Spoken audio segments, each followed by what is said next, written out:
दोस्तों नमस्कार। Colonel Ajay CEO Ajay astro money group first global astro finance digital channel से आपसे मुखातिब होता हूं। आज 20 अक्टूबर सन 2023।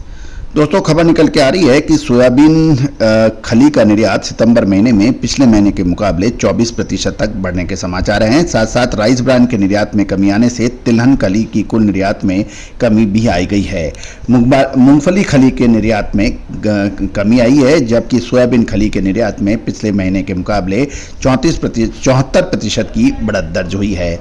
खबर निकल के आ रही है कि देश से तिलहनों की खली का निर्यात सितंबर महीने में पिछले महीने की तुलना में 7% गिर गया है। वहीं सोयाबीन खली के निर्यात में 74% की शानदार बढ़त देखी गई है, क्योंकि इस बार राइस ब्रांड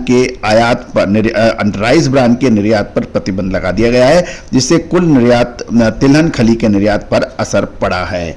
दोस्तों आप ये सभी जानकारियां अजय एस्ट्रो मनी गुरु डिजिटल चैनल के जरिए आप प्राप्त कर रहे हैं। दोस्तों आप हमारे चैनल पर नए हैं और अभी तक सब्सक्राइब नहीं किया है तो इसको सब्सक्राइब करना बिल्कुल ना भूलें।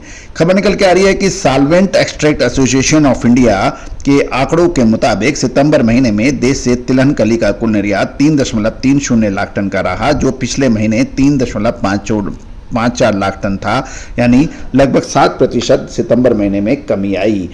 ये कमी खासतौर इसलिए देखी गई क्योंकि सरसों खली के निर्यात में 28% की कमी दर्ज हुई। देश में सोयाबीन खली का निर्यात 1.05 लाख टन का हुआ, जो पिछले महीने 60,000 टन था, जो निर्यात में 74% की बढ़त सोयाबीन खली का बता रहा है। गौरतलब है कि भारत में सोयाबीन के दाम बहुत पिछले साल के मुकाबले काफ़ी कम है और इसका असर खली के भावों पर भी पड़ा है।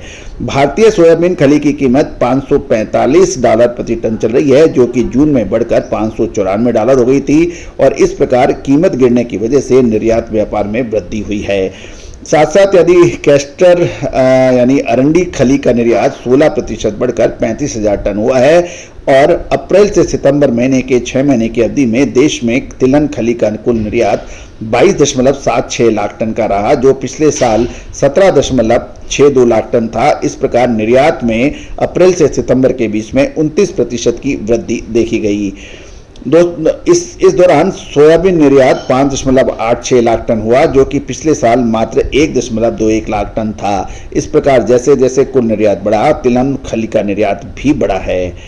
दोस्तों देश में राइस ब्रांड के निर्यात पर प्रतिबंध का बड़ा असर भी देखने को मिल रहा है। देश में सालाना 5 से 6 लाख टन राइस ब्रांड का निर्यात होता था, जिसके मुकाबले इस साल सरकार द्वारा 28 जुलाई को निर्यात बंद करने के बाद 30 नवंबर तक मात्र 1.50 लाख टन का ही निर्यात हुआ, जो कि एक बड़ी कमी दर्शाता है।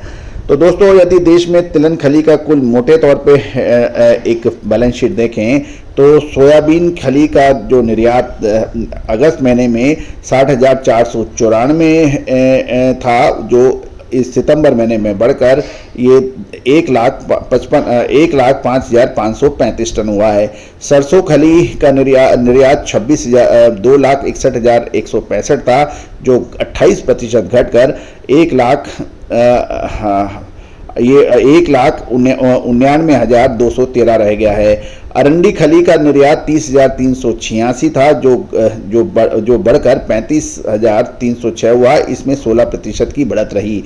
मूंगफली के खली के निर्यात में काफ़ी बड़ी कमी हुई, ये 76% घट गया है। अगस्त में ये 2,159 था, जो घटकर मात्र 514 टन रह गया है, जिसमें 76% की बड़ी गिरावट है। कुल निर्यात में देखा जाए तो ये इसमें 7% की गिरावट है। 3,54,205 टन के मुकाबले सितंबर में ये घटकर 3,30,568 टन रह गया है, यानी कुल यदि सारी खली को देखा जाए तो ये इसमें 7% की गिरावट है। और महत्वपूर्ण ये रहेगा कि सोयाबीन खली में 74% की बढ़त है अगस्त से सितंबर महीने के दौरान, लेकिन मूंगफली खली के अंदर 76% की गिरावट है। सरसों खली में 28% की गिरावट है। तो कुल मिलाकर 7% की मोटे तौर पर खली के निर्यात में फर्क आया है। तो दोस्तों ये सारी जानकारियां आपको अजय एस्ट्रो मनी गुरु के जरिए दी जा रही है। दोस्तों दूसरी तरफ सरसों के भाव इस समय साल 2023 के उच्चतम स्तर पर ट्रेड कर रहे हैं, जिसका अनुमान हमने आपको सबसे पहले दिया था। याद है आपको कि अब जब मार्च महीने में सरसों का पैदावार शानदार तरीके से व्यक्त की गई थी और जयपुर में स्थित 12 मार्च को रबी तिलहन सम्मेलन के अंदर हमने पुरजोर शब्दों में ये कहा था कि सरसों की तेजी रोक सकते हो तो रोक के दिखा दो, और उसके बाद सरसों की तेजी एकदम से देखी गई थी। और इस समय अक्टूबर महीने में देश में सरसों के सबसे अधिक पूरे 2023 के सबसे उच्चतम दाम चल रहे हैं। इसमें सरसों की एमएसपी बढ़ाने का भी एक असर पड़ा है, जिससे सरसों के दाम बढ़ गए हैं। तो दोस्तों, नवंबर महीना निश्चित रूप से एक महत्वपूर्ण मौका रहेगा।